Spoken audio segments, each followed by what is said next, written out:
إن الله وملائكته يصلون على النبي يا أيها الذين آمنوا صلوا عليه وسلموا تسليما اللهم صل على محمد وعلى آل سيدنا محمد وأصحاب سيدنا محمد وبارك وسلم عليه اللهم صل على سيدنا محمد وعلى آل سيدنا محمد وأصحاب سيدنا محمد وبارك وسلم عليه الصلاة والسلام عليك يا سيدي يا رسول الله وعلى آلك وأصحابك يا حبيب الله مولاي صل وسلم دائما ابدا على حبیبک خیر الخلق کلہم.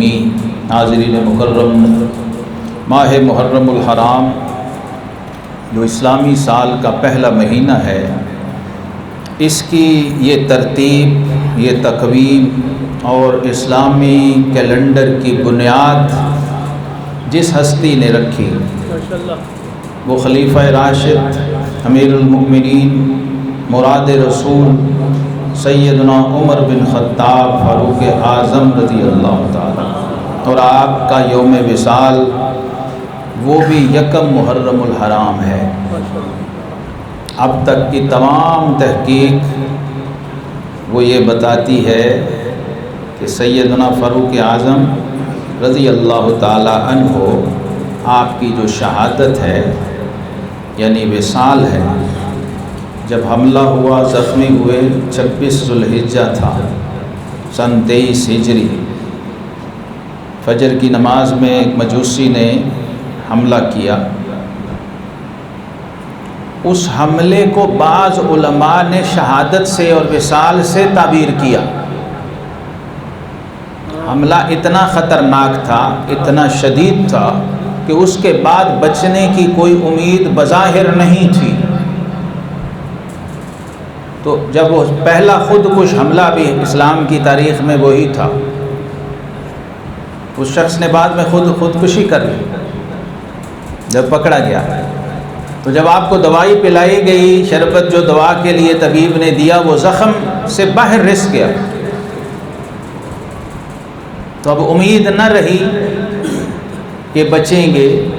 اس لیے بعض مورخین نے اسی کو یوم وفات لکھ دیا کہ گویا شہید ہی ہو گئے، وصال ہی کر گئے، وفات ہی پا گئے.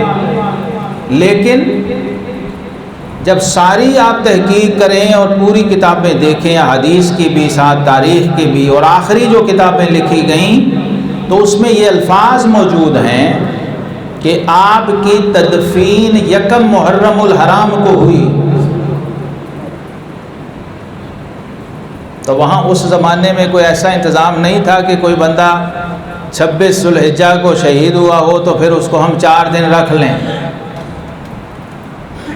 نہ ہی کوئی ایسا طریقہ تھا، نہ اس کی شرعی اجازت تھی. شریعت میں یہ ہے کہ فوراً جو ہی کسی کی وفات ہو جلد از جلد نماز جنازہ اور اس کی تدفین کی جائے. اب یہ قدرت نے جو وقت دینا تھا، یہ مسلمانوں کا وہ خلیفہ جا رہا ہے جو پوری سلطنت اسلامیہ کا پلر اور ستون تھا، پورا عالم اسلام جس کے ساتھ جڑا ہوا تھا. اگلے خلیفہ کے تعین کے لیے اور انتخاب کے لیے اور جو مجلس شورا بننی تھی، مشاورت ہونی تھی، اس حال میں بھی فاروق اعظم یہ کرتے رہے سارا کچھ. اور مورخین نے لکھا ہے یہ وہ امام تھا کہ دوران جماعت کراتے ہوئے جب حملہ ہوا اور اتنے شدید زخمی ہو گئے کہ کھڑے نہ رہ سکے، اس وقت بھی نماز کی فکر میں تھے. مسلمانوں کی جماعت ہو رہی تھی تو نماز پہ کمپرومائز نہیں کیا. 3 بار اس نے خنجر مارا تھا، یہ ناف کے نیچے بھی ایک خنجر مارا تاکہ بچنے کی امید نہ رہے اور خون کے فوارے چھوٹ گئے. لیکن آپ نے ساتھ عبد الرحمن ابن عوف 10 مبشرہ میں سے ہستی کھڑی تھی، پکڑا اور مصلی امامت پہ کھڑا کیا، اور اس صحابی رسول نے نماز اس حال میں مکمل کروائی۔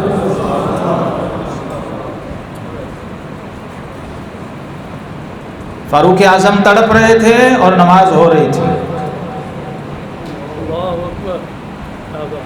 یہ امیر المومنین فاروق اعظم کا دیا ہوا نظام تھا، یہ تربیت تھی کہ جو میرے ساتھ کھڑے ہو نماز کو نہیں چھوڑنا۔ اس حال میں بھی پیغام دیا، نماز مکمل کروائی۔ امیر المومنین فاروق اعظم رضی اللہ تعالیٰ نے اپنے نائب کو پکڑ کے کھڑا کیا اپنی جگہ کہ نماز پڑھاؤ۔ اس حال میں مسلمانوں کا دوسرا امام اور خلیفہ دنیا سے گیا،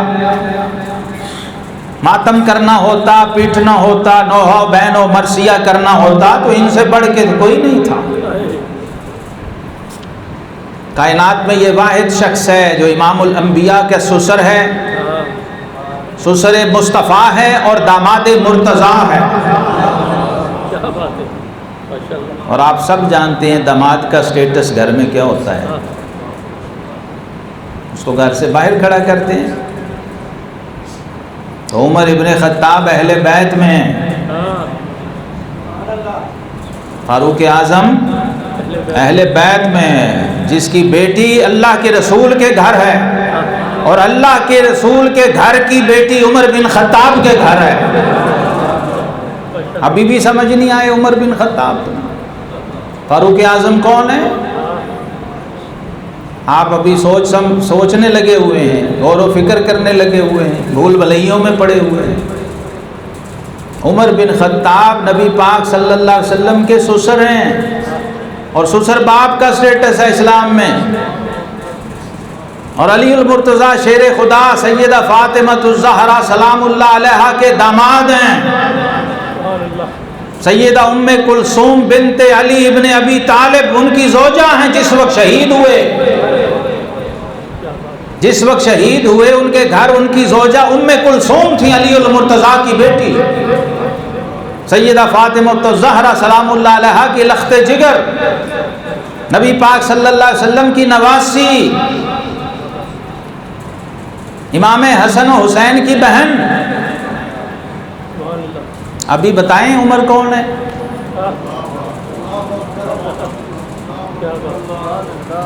ہاں، مسئلہ یہ ہے کہ ہم نے منبر پہ اپنا عقیدہ بیان نہیں کیا، تعارف نہیں کروایا کہ یہ کون لوگ ہیں، کون ہستیاں ہیں، کون شخصیات ہیں، خانوادہ رسالت سے یہ کس طرح کھب کے جڑے ہوئے ہیں کہ دنیا کی کوئی شیطانی طاقت ان کو نہ ہلا سکتی ہے نہ ہٹا سکتی ہے۔ نبی کریم علیہ الصلوۃ والسلام نے ارشاد فرمایا تھا، کل سبب و نسب منقطع یوم القیامت الا سببی و نسبی۔ دو لفظ ہیں، سبب اور نسب، لوگ صرف نسب لے کے بیٹھے ہوئے۔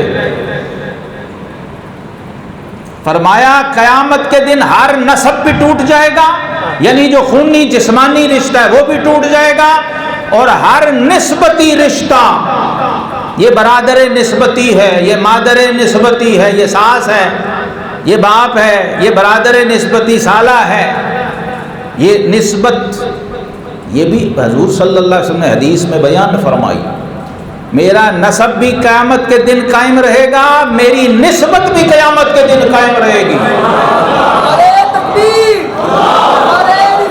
نعرہ فاروقیہ، آج یوم فاروق اعظم ہے، آج کا نعرہ فاروقیہ ہے۔ موقع و محل کی مناسبت سے بات کرنا یہ اسلام کی تعلیم ہے۔ جس کی بات ہو رہی ہے، جس کا نام لیا جا رہا ہے، یہ صحابہ کا طریق تھا آپس میں، رحماء بینہم، اللہ نے ان کو کہا ہے قرآن۔ یہ دوسرے کے سامنے اپنی فضیلت بیان نہیں کرتے تھے، بلکہ اس کے سامنے اس کی فضیلت بیان کرتے تھے کہ میں نے یہ سنا ہے، وہ کہتے نہیں میں نے یہ سنا آپ کے بارے میں، آپ آگے چلیں۔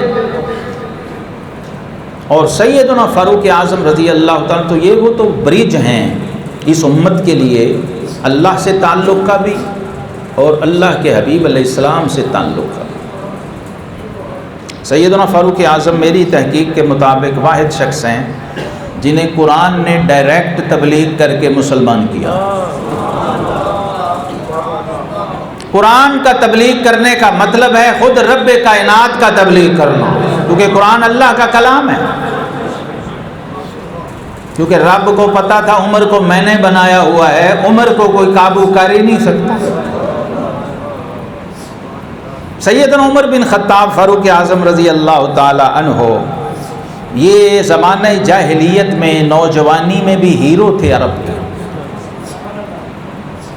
زمانہ جاہلیت کی آپ تاریخ پڑھیں تو عرب میں جو بڑے بڑے سالانہ میلے ہوتے تھے، مقابلے ہوتے، گیمیں ہوتی تھیں، اس میں ہر شعبے کے لوگ ماہرین اہل کمال آتے تھے، ماہر کھلاڑی پلیئر آتے تھے، پہلوان آتے تھے، کشتیاں ہوتی تھیں، نیزہ بازی ہوتی تھی، گھوڑ سواری ہوتی تھی، طرح طرح کے اس کلچر کے حساب سے مقابلے ہوتے، لوگ اپنے اپنے فن کو منواتے۔ تو سیدنا عمر بن خطاب اس زمانے میں ہر سال ہر بار اس ہر میلے میں جاتے اور جو مقابلہ بھی ہو رہا ہوتا اس میں شامل ہوتے۔ گھوڑ سواری میں آپ کی شان یہ تھی، ایک مقابلہ ہوتا تھا کہ گھوڑا کھڑا ہے بغیر زین اور کاٹھی کے، اس رخ کو یوں کھڑا ہے گھوڑا، یوں نہیں، یوں کھڑا ہے، سمجھ آ رہی ہے؟ گھوڑے کا منہ مشرق اور پشت مغرب۔ تو سوار نے بغیر کاٹھی زین رکاب کے کوئی لگام نہیں ہے، ننگی پیٹھ کے ساتھ گھوڑا کھڑا ہے، سوار نے پیچھے سے آنا ہے اور کئی میٹر سے اس نے جمپ کر کے گھوڑے پہ سوار ہونا، اور صرف سوار نہیں ہونا، پھر اس گھوڑے کو اپنی ٹانگوں اور پنڈلیوں میں دبوچ کے دوڑانا ہے، صرف بالوں سے پکڑنا ہے گھوڑے کو۔ جو کبھی گھوڑے پہ بیٹھا ہے وہی میری اس بات کو سمجھ سکتا ہے۔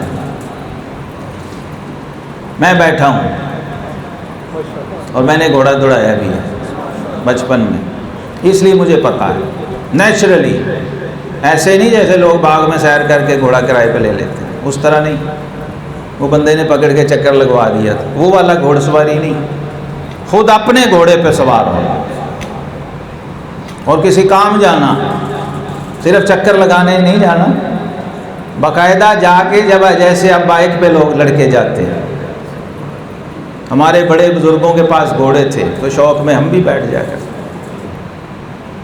تب مجھے یہ بات اس لیے سمجھ آئی زیادہ کہ وہ جوان کیسا ہوگا کہ بغیر کاٹھی اور زین کے پہلے جمپ کر کے بیٹھا ہے، پھر ایک خاص چکر تھا وہ گھوڑے کا، اتنے ٹائم میں دوڑ کے واپس پہنچنا ہو، جو پہنچے گا وہ جیت جائے گا۔ عمر بن خطاب اس ہر میلے کے ہر سال کے ونر ہوتے تھے، کبھی ایسا نہیں ہوا کہ عمر مقابلے میں ہو اور کوئی اور جیتا ہو۔ پھر وہاں کشتی کے مقابلے ہوتے تھے، اس میں بھی فاروق اعظم ہمیشہ ونر ہوتے تھے۔ اس میں ایک مقابلہ ہوتا تھا جس میں گائے کی کھال کو زمین پہ بچھا کے اس پہ بندے نے کھڑا ہونا ہے، صرف کھڑا ہے وہ، نہ ہاتھ استعمال کرنے ہیں، نہ کوئی جسم کا اوپر کا حصہ، صرف دو پاؤں ہیں اور دونوں پیروں سے اس کھال کو جکڑ کے اور جما کے پکڑ کے رکھنا ہے کہ پیروں کے نیچے سے اس کو کوئی بندہ کھینچے تو نکال نہ سکے۔ 7 پہلوان آتے تھے اور اس چمڑے کی کھال کو کھینچتے تھے، جو جوان ہل کے گر گیا وہ ہار جاتا تھا۔ کبھی آپ یہ تجربہ کر کے دیکھیے، صرف ایسے پاؤں کے ساتھ گائے کی کھال کو پکڑا ہوا ہے، پاؤں سے کوئی کیا پکڑے گا، یعنی زمین پہ گرپ کتنی ہے اس بندے کی، یہ چیک ہوتا تھا اس مقابلے میں۔ 7 بندے وہ کھال کھینچتے، کھال کے چیتھڑے اڑ جاتے لیکن عمر ہلتا نہیں تھا۔ یہ وہ عمر ہے، اس لیے مانگنا پڑا، باقی آئے ان کو مانگنا پڑا رب سے کہ مولا باقی سب کو اسلام چاہیے اور اسلام کو عمر چاہیے، یہ وہ عمر ہے۔ اللہم اعز الاسلام بایمان عمر بن الخطاب، کیا یہ لفظ کافی نہیں ہے مسلمانوں؟ یہ حدیث صحیح کے الفاظ کافی نہیں عمر کے تعارف کے لیے؟ کون ہے جس کے لیے یہ لفظ کہے گئے ہوں کہ اس سے اسلام کو عزت ملی ہے؟ یہ صرف عمر بن خطاب ہے، باقی سب کو اسلام سے عزت ملی ہے۔ اور یہ قرآن کی نصوص ہیں، سورہ حجرات اٹھا کے دیکھ، جسے عزت ملی ایمان سے، اسلام سے، صرف عمر ایک ایسی ہستی ہے کہ صرف فرش والے نہیں، جب اسلام لاتے ہیں تو عرش والے فرشتے بھی مبارکیں دینے پہنچ گئے۔ جبریل امین آئے، حضور مبارک ہو، بشارت ہو کہ عمر نے کلمہ پڑھ لیا، عمر مسلمان ہو گئے۔ فرمایا جبریل یہ تو فرش کا مسئلہ ہے، تم ان کا حضور صرف فرش ہی نہیں، یہ عرش والوں کا بھی مسئلہ، وہ بھی بڑے خوش ہیں۔ آج اللہ کے نوری فرشتے بڑے خوش ہیں کہ اللہ کا گھر بیت اللہ اور اللہ کا شہر مکہ آج پہلی بار اللہ کے نام کی تکبیر سے گونجا ہے۔ یہ عمر بن خطاب ہیں، 1000 بندے پر اکیلے بھاری تھے، اور لشکر میں کھڑے ہوتے، قد اتنا تھا، جسہ اتنا تھا کہ دور سے پتہ چلتا وہ عمر بن خطاب کھڑے، اس لیے مانگنا پڑا۔ اور اس حال میں مکے کے 15 پڑھے لکھے لوگوں میں سے ایک تھے، علم و فضل، فہم و فراست، ذہانت و فطانت، فضل و کمال، وہ بھی اس درجے کا۔ ایسا کبھی ہوتا ہے؟ ہم نے یہی دیکھا، ہمارے ساتھ جو سپورٹس کھیلتے تھے وہ تعلیم میں نالائق ہوتے، ان کو اسی کھاتے میں ڈالتے تھے کہ چلو یار۔ لیکن عمر بن خطاب یہ ایک نیچرل سپر سکل کا نام ہے، چونکہ رب نے بنایا تھا تو رب کو پتا تھا یہ قابو کسی کے نہیں آنا، اس لیے اس کو ڈائریکٹ قابو کیا۔ اللہ کے دشمن نے اور تیاری میں بھیجا، ابو جہل نے، لیکن جب نکلے تو رستے میں رب نے خود پکڑا اور قرآن کی گرفت سے پکڑا۔ بہن کے گھر گئے، کیا پڑھ رہی ہو؟ کہ قرآن پڑھ رہے ہیں، سناؤ۔ جب وہ سنا، تاہا ما انزلنا علیک القرآن لتشقی الا تذکرۃ لمن یخشی، تو یہ آیتیں نور بن کے قلب عمر میں اتری، اس کو پگھلایا، اس پہاڑ کو مسخر کیا، کانپ گئے، لرز گئے۔ یہ کیا ہے؟ پڑھے لکھے بھی تھے، صاحب علم و فضل بھی تھے، زبان و بیان، بلاغت، بیان بدیع کی نزاکتوں کو بھی جانتے تھے، اس کی لطافتوں کو بھی سمجھتے تھے۔ وہ تاثیر ہوئی، کیفیت تبدیل ہوئی۔ فرمایا یہ نہ سحر ہے، نہ کہانت ہے، نہ شعر ہے، یہ شاعری، یہ کچھ اور ہے۔ یہ کیسا کلام ہے کہ اس نے مجھے ہلا دیا۔ وہ قرآن کی بھٹی میں پگھل کے عمر صاحب قرآن کے پاس پہنچا۔ یہ ڈلائی والے جانتے ہیں، قرآن نے، رب کائنات نے خود پہلے موم کیا، پھر محبوب کی بارگاہ میں پہنچایا، اس لیے کوئی تبلیغ نہیں کرنی پڑی۔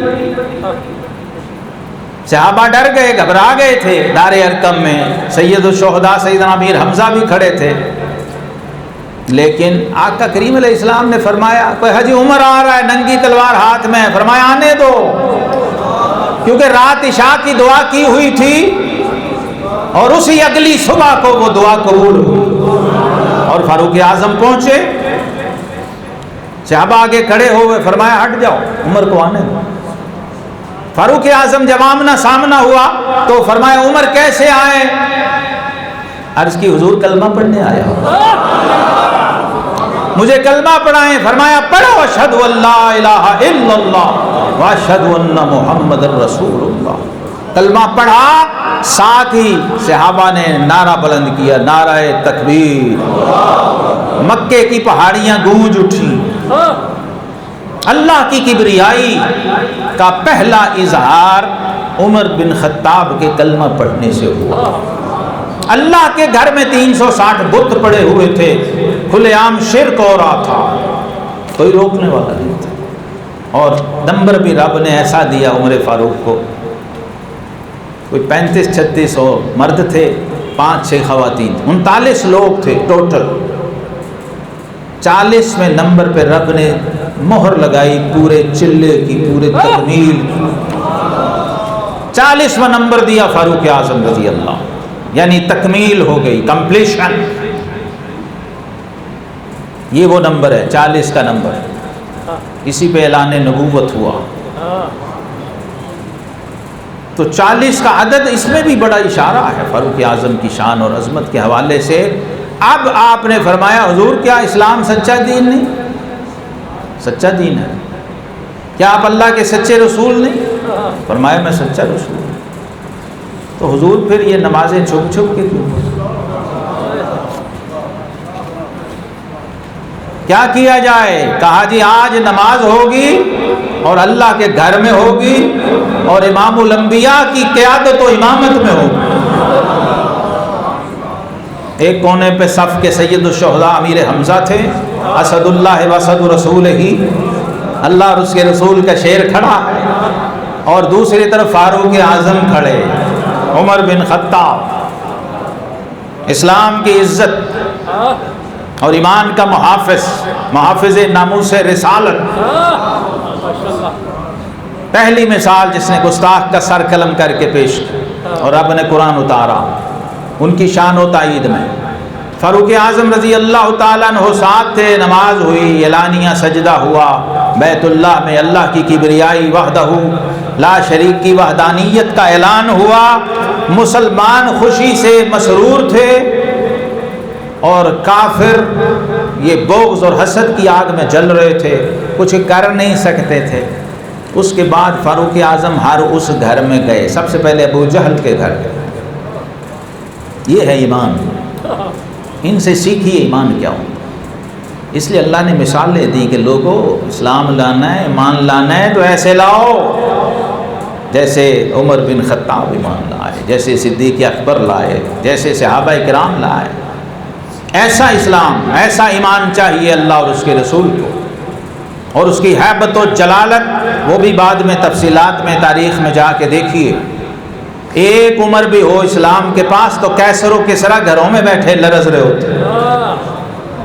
پتہ تھا کہ مسلمانوں کا خلیفہ کرپٹ نہیں ہے، 2 نمبر نہیں ہے، بد دیانت نہیں ہے، جھوٹا نہیں ہے، خائن نہیں ہے، اپنی قوم ملت کے ساتھ مخلص ہے. انہیں پتہ تھا. 22,000 اور 26,000 مربع میل کا حاکم مسجد کی سیڑھیوں میں سویا ہوا ہے. دوپہر کے وقت صحرا میں اینٹ کا تکیہ بنا کے سویا ہوا. مسجد نبوی کا گارا خود بنا رہا ہے. جب ادھر سے سفیر آتے تو پوچھتے کہ آپ کے حاکم امیر المومنین کہاں ہیں؟ تو صحابہ کہتے وہ جو بندہ کھڑا ہے نا جس کی ٹخنوں تک ٹانگیں مٹی میں ہیں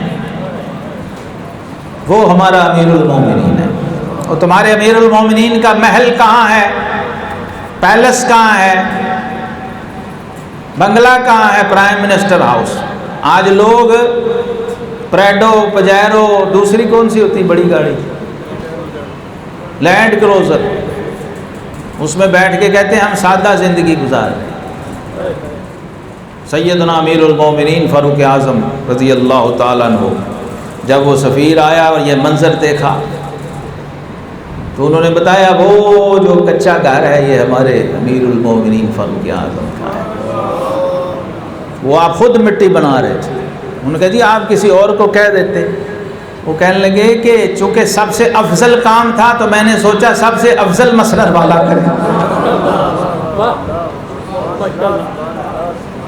یہاں ہم کیا کہ مسجد میں جھاڑو دینا ہے، قاری صاحب صفائی نہیں کی، جھاڑو نہیں دیا. ہر مسجد میں اللہ ماشاء، کوئی میں نے نہیں دیکھا کہ اللہ کا بندہ کہے جی آج میں جھاڑو دیتا ہوں، آج قاری صاحب مجھے موقع دے میں صفائی کرتا. یہ کبھی کر کے دیکھنا، کبھی تویز کی ضرورت نہیں پڑے گی. یہ نسخہ کیمیا ہے، پیغمبروں کی سنت ہے. اور یہ مسجدوں کے جھاڑو دیے ہوئے ہیں تو آج یہاں بیٹھے ہیں ہم. ہاں اس سے بڑی کوئی بارگاہ ہے؟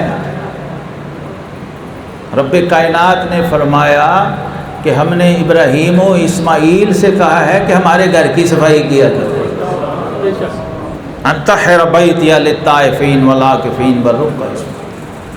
یہ پیغمبروں کی سنت ہے. بیت المقدس میں نبی جھاڑو دیتے تھے، مسجد اقصی انبیاء، سیدہ مریم، نبیوں کی مائیں. تو یہ جو مائیں جا کے مسجدیں دھوتی تھیں، ان کے بچے پھر ممبروں پہ بیٹھتے تھے. مقدس بارگاہوں میں جا کے کسی کو پتہ بھی نہیں ہوتا تھا، پردے میں صبح صبح. تو پھر رب خوش ہو جاتا ہے. پھر ان ماؤں کے بچوں کو صلاح الدین ایوبی بناتا ہے، غوث اعظم بناتا ہے، معین الدین چشتی بناتا ہے، داتا گنج بخش علی حجویری بناتا ہے. سیدنا فاروق اعظم رضی اللہ تعالیٰ کا یہ تعلق بالقرآن تھا کہ قرآن نے ان کو ڈائریکٹ مسلمان کیا، ڈائریکٹ دائرہ اسلام میں داخل کیا. رب کائنات نے خود تبلیغ کی. اب وہ جب آئے تو ہر طرف گونج پڑ گئی اسلام کی، ایمان کی. اور کافروں نے کہا کہ آج قریش 2 حصوں میں بٹ گئے اکیلے عمر کے آنے سے. انتصف القوم اليوم، انہوں نے کہا آج ہم بٹ گئے، عمر چلا گیا ہم میں سے. جیسے کانگریس والوں نے کہا تھا نا کہ کانگریس کے پاس ایک محمد علی جناح ہوتا اور مسلم لیگ کے پاس 100 نہرو اور پٹیل ہوتے تو پاکستان کبھی نہ بنتا. کافروں نے کہا، ایسے ہی کافروں نے کہا کہ مسلمانوں کے پاس ایک عمر بن خطاب اور ہوتا تو روئے زمین پہ بس اسلام ہی اسلام ہوتا، کوئی مسئلہ نہیں. اور آج بھی یہ فاروق اعظم کی عظمت کا نشان ہے. الفضل ما شاہدت بہ الاعداء. فضیلت وہ نہیں ہوتی جو اپنے مانے، فضیلت ہوتی ہے جو غیر مانے. تو آج بھی یورپ کے ملکوں میں عمیرین لاز نافذ العمل ہیں. وہ قانون دیا، وہ نظام دیا، وہ سسٹم دیا پوری روئے زمین کی انسانیت کو کہ نظام کیسے چلتا ہے. یہ آج جتنے بھی دنیا میں بڑے ادارے ہیں، انتظامی ادارے، یہ سارے فاروق اعظم کے بنائے ہوئے ہیں. کوئی بھی عدالتی ہو، پولیس کا ہو، فوج کا ہو، علماء کا ہو، قاریوں کا پہلی بار وظیفہ فاروق اعظم نے لگایا. جو معلمین قرآن ہیں، جو ائمہ ہیں، ان کے وظائف سرکاری طور پہ مقرر ہوتے تھے تاکہ یہ لوگوں سے پرچیاں لے کے چندے نہ مانگتے. جس کام رکھا ہے بس وہی کریں، ان کو یہ ٹینشن نہ ہو کہ ہم نے بل کہاں سے دینا ہے، گھر کا خرچہ کہاں سے چلانا. جس کام آئے ہیں وہ کریں دیانت کے ساتھ. اور اس طرح کی بے شمار مثالیں ہیں. لیکن اس پہ چیک بھی تھا، چیک ہوتا تھا پڑھانے والا بھی. آپ کا یہ قانون تھا کہ جو شخص علم لغت عرب کا ماہر نہیں ہے اس کو قرآن پڑھانے کی اجازت نہیں ہے. آپ دیکھ لیں آپ کے 90% لوگ اس سے واقف نہیں. اس لیے قرآن صحیح پڑھنے والے لوگ نہیں ملتے، نہ قاری ملتے ہیں نہ بچے ملتے. وہ جو شرائط ہیں، قواعد ہیں، ڈسپلن ہے، اس کی خبر ہی نہیں. کیا کرائٹیریا ہے، کیا ضوابط ہیں، کلام الہی کے ساتھ تعلق کیسا ہے.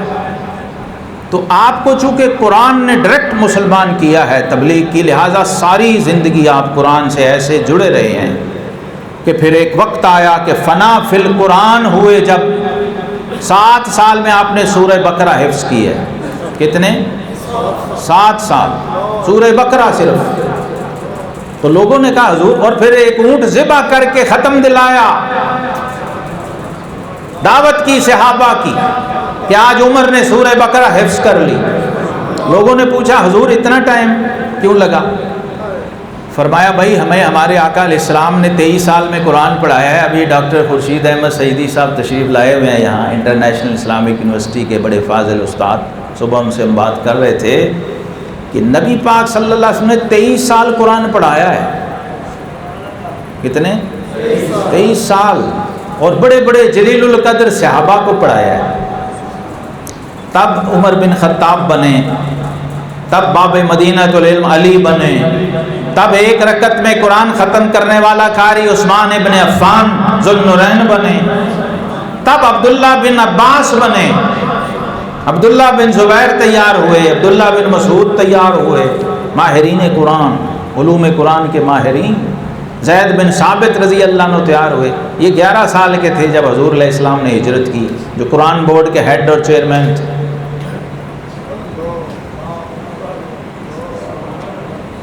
یہ جن کی ڈیوٹی لگی قرآن کا پہلا نسخہ تیار کرنے کی، یہ بھی فاروق اعظم کا فیض ہے۔ صدیق اکبر نہیں کر رہے تھے کہ جو آقا علیہ السلام نے نہیں کیا میں کیسے کر سکتا ہوں، یہ بھی شرح صدر فاروق اعظم کو ہوا کہ جناب حافظ شہید ہو گئے، قاری شہید ہو گئے، قرآن کو محفوظ کیا جائے، ایک نسخہ بنے۔ تو فرماتے ہیں اللہ نے عمر کے اصرار پر میرا سینہ کھول دیا۔ پھر زید بن ثابت کو کہا، انہوں نے بھی وہی بات کہی۔ جب ان کو فاروق اعظم نے سمجھایا، وہ کہتے ہیں میرا بھی سینہ کھلا کہ ہاں یہ کام ہونا چاہیے، اور پھر ہوا۔ اور یہ مصحف الشریف قرآن پاک کا ایک مرتب نسخہ پہلی بار تیار ہو کے مسلمانوں کے پاس آیا، پھر اور نسخے تیار ہوئے۔ یہ عمر فاروق کا تعلق بالقرآن تھا۔ آج میں صرف یہی بات آپ تک پہنچانا چاہ رہا تھا کہ فاروق اعظم کے تعلق بالقرآن کی انتہا یہ تھی کہ وہ جب فرش پہ کوئی بات کرتے، رائے دیتے، مشورہ دیتے، تو امام سیوطی نے لکھا ہے 22 مرتبہ اللہ نے قرآن ان کی تائید میں اتارا۔ کوئی بات کہی، کوئی مشورہ دیا، کوئی واقعہ ہوا، قرآن۔ اور پھر اس سے بھی آگے یہ حد ہو گئی، مثلا کعبے کا طواف کر کے فارغ ہوئے تو عرض کیا حضور یہ کیوں نہ مقام ابراہیم جو ہے اس کو مصلی بنایا جائے اور حاجی یہاں نفل پڑا کرے، یعنی جو عمرے طواف کرے 7 چکر تو پھر 2 رکعت جو پڑھنی ہے وہ مقام ابراہیم پہ پڑھے۔ ادھر فاروق اعظم نے کہا، ادھر رب کریم نے قرآن اتار دیا۔ فرمایا وَإِذْ جَعَلْنَا الْبَيْتَ مَثَابَةً لِلنَّاسِ وَأَمْنًا وَاتَّخِذُوا مِن مَّقَامِ إِبْرَاهِيمَ مُصَلًّى۔ یہ موافقات عمر، اس کو کہتے ہیں موافقات عمر رضی اللہ تعالی عنہ۔ 22 مرتبہ ایسا ہوا۔ پھر حدیث میں اس کے علاوہ ہیں جو موافقات ہیں کہ آپ نے کچھ فرمایا اور حضور علیہ السلام نے اس کی تائید کی کہ ایسے ہی ہے، یہ بالکل ٹھیک ہے، یہ درست ہے۔ اس کے پھر آگے معراج یہ ہوئی کہ عمر فاروق کے منہ سے کوئی جملہ نکلا اور اللہ نے اس کو بھی قرآن بنا کے نازل فرما دیا۔ صحابہ کہتے تھے لوگوں تمہیں عمر کا کیا پتہ، عمر وہ ہے کہ اس کی زبان سے کوئی جملہ نکلے رب اسے قرآن کی آیت بنا دیتا، اس سے بڑا شرف ہو سکتا؟ نبی نہیں ہے عمر، لیکن فرمایا لو کان بعدی نبی لکان عمر بن الخطاب، اگر میرے بعد کوئی نبی ہوتا تو عمر بن خطاب۔ ایک بار حضور علیہ السلام بیٹھے تھے، انسان کی فضیلت اور شان بیان فرمایا۔ اللہ نے انسان کو کیا کیا عظمتیں دیں، قرآن کی آیتیں پڑھ رہے تھے کہ رب نے انسان کو اپنا خلیفہ بنایا، اپنا نائب بنایا، فی احسن تقویم بنایا، من صلصال کالفخار کی شان دی، یہ باتیں۔ تو فاروق اعظم سے ایک جملہ نکلا زبان سے، فتبارک اللہ احسن الخالقین۔ یہ آیت قرآن میں آپ پڑھتے ہیں، لیکن یہ پہلے فاروق اعظم نے بولا، بعد میں اللہ نے اس کو قرآن بنایا۔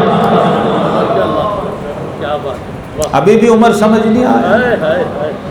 خدا بندے سے خود پوچھے بتا تیری رضا کیا ہے، ہم زبان نبی ترجمان نبی، جانے شان خلافت پہ لاکھ۔ یہ عمر ہے، زبان سے کوئی جملہ بولا قرآن بن۔ اس کا مطلب یہ ہے کہ تعلق باللہ اور تعلق بالقرآن جیسا فاروق اعظم کا تھا ویسا کسی اور کا نہیں تھا۔ ایسی کئی مثالیں ہیں، یہ میں صرف تبرکن آج آپ کو عرض کر رہا ہوں کہ لوگوں کو یہ سمجھ آئے کہ جب رب کی نظر میں عمر کا مقام یہ ہے تو رب کے رسول کی نظر میں کیا ہوگا، اور جب رب کے حبیب کی نظر میں یہ مقام ہے تو حبیب کے گھر والوں کی نظر میں کیا ہوگا۔ آئیڈیل تھے فاروق اعظم علی المرتضیٰ شیر خدا کا، وہ دعائیں کرتے تھے اللہ مجھے ایسا بنا جیسا عمر ہے، اور جب شہادت ہوئی تو کہا مولا مجھے ایسا ہی نامہ اعمال دے کے اٹھانا جیسا عمر بن خطاب کو دیا۔ ان کی اولاد ساری ائمہ اہل بیت۔ آج ہے کوئی اہل بیت کا محب؟ جھوٹے دعوے کرنے والے، محبت اہل بیت کے جھوٹے دعوے کے، سسر سے محبت اور داماد سے بغض، داماد سے محبت اور سسر سے بغض، یہ ہو سکتا ہے؟ یہ کسوٹیاں ہیں، یہ پیمانے ہیں، یہ صرف عمر یا صدیق نہیں ہے، یہ اللہ کی حجتیں اور کسوٹیاں ہیں، اور اللہ ان پہ پرکھتا ہے کہ کون سچا نمازی ہے، کون جھوٹا نمازی ہے، کون سچا حاجی ہے، کون جھوٹا۔ کیونکہ فاتحہ پڑھیں تو انعمت علیہم، وہ ابو بکر عمر ہی تو ہیں، اور کون ہے؟ اٹھائیں ساری تفسیریں اٹھائیں۔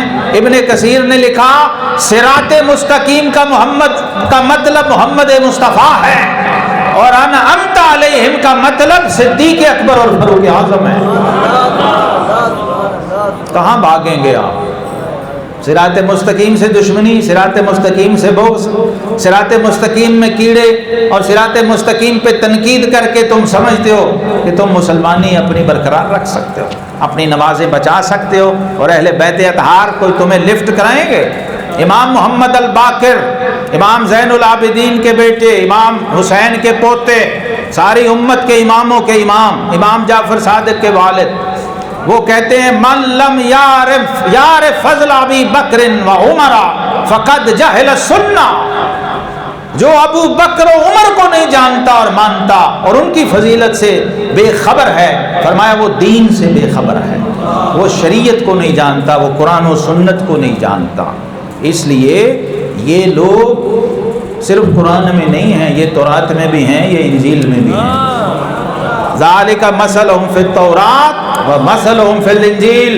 پادری، راہب، عیسائی، یہود و نصارہ کے بڑے بڑے عالم اور اسکالر، وہ تو عمر کے قصیدے پڑھیں، اور تم اس امت میں دعوے کر کے کلمے پڑھ کے تم معاذ اللہ عمر سے بغض رکھو، یا تمہیں چبھے یا تمہیں اچھا نہ لگے کہ یہ یکم کو کیوں ہے، یہ 29 کو کیوں نہیں، یہ 26 ہو، 30 ہو، 29 ہو، ذوالحجہ ہو، محرم ہو، سفر ہو، ربیع الاول ہو، یہ سارا سال پورا کیلنڈر، ساری جنتری اور تقویم یہ عمر بن خطاب کا لنگر ہے، یہ ان کا صدقہ ہے۔ تمہارے سال کا ہر دن، دن کی ہر تاریخ، دن کی ہر رات یہ فاروق کی لنگر ہے، کس سے بھاگو گے؟ پورے سال کا چارٹ ہے، اور پورا قرآن عمر کا لنگر ہے، تراویح ساری عمر بن خطاب کا لنگر ہے۔ یہ راتوں کو جو تمہیں کھانے پینے کی رمضان میں اجازت مل گئی، یہ بھی عمر بن خطاب کا لنگر ہے۔ پہلے روزہ 24 گھنٹے کا تھا، یہ جو تیرا مؤذن مسجد میں اشہد ان محمد رسول اللہ کہتا ہے، یہ بھی عمر بن خطاب کا لنگر ہے۔ پہلے یہ بھی نہیں تھا، صرف اشہد اللہ الہ الا اللہ تھا، لیکن فاروق اعظم نے کہا کہ بات سمجھ نہیں آئی، کیسے ہو سکتا؟ بلال، مجھے بات سمجھ نہیں آ رہی کہ لا الہ الا اللہ ہو اور محمد رسول اللہ نہ ہو، نہ نماز مکمل ہوگی، نہ اذان مکمل ہوگی۔ یہ میں نے چند جھلکیاں آپ کو پیش کی تاکہ سمجھ آئے کہ یہ کتنی بڑی ہستیاں ہیں جن کی عظمت و شان سے ہم غافل پھر رہے ہیں اور پھر اس کا خمیازہ بھگت رہے ہیں۔ رب کریم ان کے فیض و برکات سے ہمیں مستفیض فرمائے۔ آخر دعوانا